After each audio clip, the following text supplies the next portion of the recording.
Ari ng isagawa naman online ang pagbabayad ng buwis at business permit sa bayan po ng San Nicolas, Pangasinan bilang bahagi ng pagpapalawak ng digital services ng lokal na pamahalaan.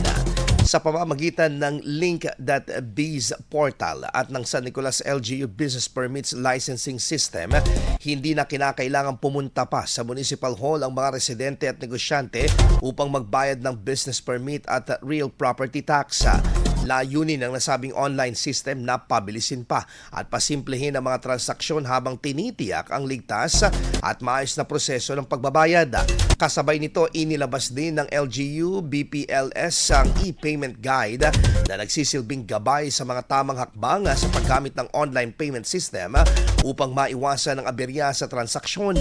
Ang hakbang na ito ay bahagi ng patuloy na pagsisikap ng LGU San Nicolas na gawing mas efficient, transparent at madaling maabot ng publiko ang mga pangunahing serbisyong pamamahalaan sa pamamagitan ng makabagong teknolohiya. IFM News. IFM News. IFM News.